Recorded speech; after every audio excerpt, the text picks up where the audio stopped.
नमस्कार दोस्तों, स्वागत है आपका एक बार फिर से हमारे YouTube चैनल पर। दोस्तों, यूपी के गांव में जब इच्छाधारी नागिन ने दिया एक बच्चे को जन्म, परंतु गांव वालों की एक गलती से इच्छाधारी नागिन ने जो किया वो देखकर गांव वालों के पैर तले जमीन खिसक गई। दोस्तों, बचपन से लेकर आज तक हम सभी ने नागमणि के किस्से जरूर सुने होंगे। इसे लेकर अक्सर हमारे मन में कई सारे सवाल उमड़ते हैं। नागमणि पर कई फिल्में भी बनी हैं जिन्हें हमने कभी ना कभी तो देखा ही है। साथ ही हमारे पुराणों में भी इस नागमणि को लेकर कई सारी बातें कही गई हैं। कहते हैं कि जिस व्यक्ति के हाथ ये नागमणि लग जाए उस व्यक्ति की किस्मत चमक जाती है। लेकिन दोस्तों, नागमणि को साधारण इंसान हासिल नहीं कर सकता। ये केवल इच्छाधारी नाग नागिनों को कठिन तपस्या के बाद महादेव से प्राप्त होता है, क्योंकि नाग नागिन महादेव शिव को ही अपना आराध्य मानते हैं और उनकी हजारों वर्षों की कठोर तपस्या से भगवान शिव खुश होकर उन्हें नागमणि देते हैं, जिन्हें इच्छाधारी नाग नागिनों को संभाल कर रखना होता है। लेकिन दोस्तों, अगर कोई नागमणि चालाकी से चुरा ले तो उस व्यक्ति के साथ क्या होता है, आइए जानते हैं आज के इस वीडियो में। क्योंकि दोस्तों, तब क्या होगा जब इच्छाधारी नागिन ने दिया एक बच्चे को जन्म और व्यक्ति की इस गलती के कारण इच्छाधारी नागिन ने उसके साथ जो किया उसको सुनकर लोगों के होश उड़ गए। दोस्तों, यह घटना उत्तर प्रदेश के एक छोटे से गांव खेरागढ़ की है। दरअसल यह घटना घटित हुई किशोर जी के साथ, जो किशोर करीब आज से 5 साल पहले एक साधारण एवं गरीब किसान था। जीवन व्यतीत करते आ रहे थे। वह अक्सर जंगल में अपनी बकरियां चराने जाया करते थे और खेती बाड़ी का भी काम करते थे। एक दिन बकरियां चराते चराते वह जंगल के थोड़ा और अंदर निकल गए। उसी जंगल में एक इच्छाधारी नागिन अपने नाग के साथ एक विशाल पेड़ के पास रहा करती थी। वह नागिन गर्भवती थी। शाम का वक्त था और किशोर जब उस पेड़ के पास से गुजरता तो उसे वहाँ एक तेज चमकती चीज दिखाई दी, परंतु साथ ही वह दोनों नाग नागिन भी वहाँ थे।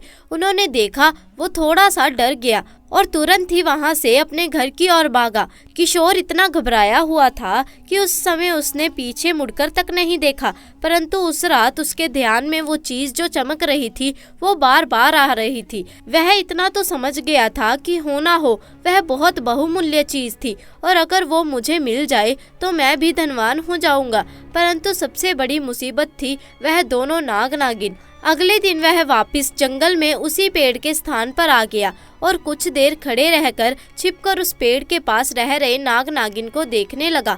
कुछ देर देखने के बाद उसने ध्यान दिया कि नागिन तो गर्भवती है। वह उस रात घर आकर सोचने लगा कि यह अच्छा मौका होगा, जब नागिन अपने बच्चे को जन्म देगी तभी वो नागमणि चोरी कर लेगा, क्योंकि उस समय नागिन कमजोर होगी, बस नाग को मारना होगा। दोस्तों, कहते हैं अगर किसी नाग के मुंह की तरफ गोबर मार दिया जाए तो वो अपना होश खो बैठता है। अब किशोर हर रोज गोबर लेकर उस विशाल पेड़ के पास छुपकर सही मौके का इंतजार करने लगा। एक दिन वो मौका भी आया जब नागिन अपने बच्चे को जन्म देने वाली थी। तभी छुपके से किशोर ने नाग के मुंह पर तेजी से गोबर मारा और फिर एक बड़े पत्थर से नाग को मार डाला। फिर उसने नागिन और उसके बच्चे को भी मार डाला और उस मणि को उठाकर जल्दी से घर की तरफ निकल पड़ा। परंतु उधर नागिन किसी तरह बच गई थी और बस बेहोश पड़ी थी। जब नागिन को होश आया और उसने अपने बच्चे और अपने पति को मरे हुए देखा तो उसके दुख दर्द का ठिकाना नहीं रहा। वो उस समय गुस्से से पागल हुए जा रही थी और उसने किशोर से बदला लेने की ठानी, परंतु मणि चली जाने के कारण वो अपनी शक्तियों का प्रयोग नहीं कर सकती थी। परंतु अभी भी वह अपना रूप तो बदल ही सकती थी। इधर किशोर को जैसे ही मणि मिली उसका तो पूरा ही जीवन परिवर्तन हो गया। उसकी फसल इस बार काफी अच्छी हुई और काफी महंगे भाव में भी बिकी। उसकी तो जैसे मानो लॉटरी लग गई हो, क्योंकि जो भी वो धंधा कर रहा था उसे हर जगह से लाभ मिल रहा था और किशोर को पता था कि ये सब कुछ उस चमत्कारी नागमणि का ही कमाल है। गांव में हर जगह उसका नाम था। किशोर के इस रुतबे को देखकर एक अच्छा रिश्ता किशोर के लिए उसके पास ही के गांव से आया और गीता नाम की एक सुंदर स्त्री से उसका विवाह संपन्न हुआ। गीता अपने पति किशोर को बहुत प्यार करती थी और बहुत इज्जत देती थी। दोनों एक दूसरे का कदम कदम पर साथ निभाते। उनकी जोड़ी गांव में मिसाल बन चुकी थी। उधर नागिन भी एक पुरुष का रूप धारण कर मोहन नाम से किशोर के यहाँ उसका मुंशी बन गया और किशोर का विश्वास जीतने लगा। किशोर भी मोहन के व्यवहार और वफादारी को देख उसे अपने भाई के समान ही मानने लगा। एक दिन गीता अपने पति किशोर के पास आती है और बोलती है कि तुम पिता बनने वाले हो, मैं गर्भवती हूँ। यह सुन किशोर की खुशी का ठिकाना नहीं रहा। उस दिन वह खुद अपने मुंशी मोहन के पास गया और बोला कि देखो मोहन, मेरा कोई भाई नहीं है, परंतु जब से तुम्हारा साथ मिला है तुम मेरे सगे भाई से भी कहीं ज्यादा अधिक बन चुके हो। आज मैं बहुत खुश हूँ, इसीलिए आज मैं अपनी पत्नी और तुम्हें एक खास जगह ले जाना चाहता हूँ, क्योंकि मेरा इस दुनिया में तुम लोगों के सिवा कोई नहीं है। और वो अपनी पत्नी और मोहन को कार में बिठाकर गांव के एक कोने में ले जाकर कार एक छोटी सी कुटिया के सामने रोकता है और बताता है कि जब वह छोटा सा था तब इसी कुटिया में उसकी माँ की जान उसे जन्म देते हुए चली गई थी। उसके पिता तो पहले ही गुजर चुके थे। तब एक बूढ़े बाबा ने उसकी माँ को वहीं दफना दिया था और किशोर को उसी बूढ़े बाबा ने पाला था। किशोर बताता है कि जब भी उसके साथ कोई बुरी घटना होती या वो दुखी होता तो बस वो इसी कुटिया के पास चला आता। यहाँ उसे एक अनोखी सुकून का एहसास होता है। किशोर आगे बताता है कि आज तुम दोनों को मैं इसीलिए यहाँ लेकर आया हूँ क्योंकि तुम दोनों अब मेरी जिंदगी का एक अहम हिस्सा बन चुके हो। दोस्तों, यह सुन सभी की आंखों में पानी भर आता है।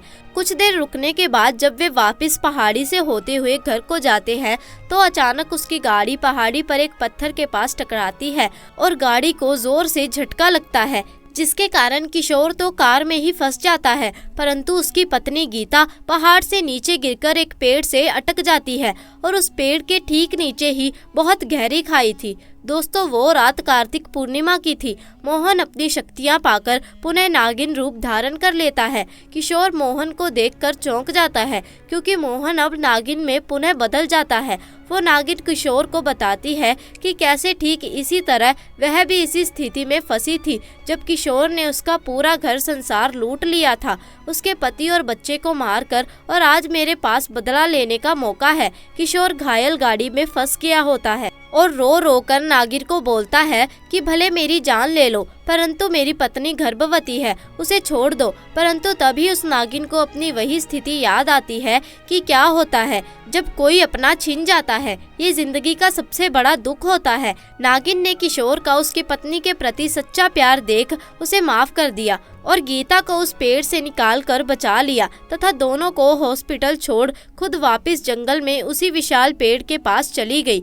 जब किशोर हॉस्पिटल से स्वस्थ होकर अपनी पत्नी के साथ घर लौटा तो उसे अपनी गलती का एहसास हुआ और उसने जाना कि उसने कितनी बड़ी गलती करी है। वो नागमणि को लेकर उसी विशाल पेड़ के पास गया और उस पेड़ के पास उस नागमणि को रख फूट फूट कर रोने लगा और शाम को वापस घर आ गया। दोस्तों, कभी इंसान लालच में इतनी बड़ी गलती कर बैठता है कि फिर उस गलती को कभी ठीक नहीं कर सकता और बस अंत में पछतावा ही रह जाता है। तो दोस्तों, आज के लिए बस इतना ही। अगर आपको हमारी आज की ये कहानी अच्छी लगी तो वीडियो को लाइक कीजिए, शेयर कीजिए और साथ ही हमारे चैनल को सब्सक्राइब भी कर दीजिए। आपका बहुत बहुत धन्यवाद।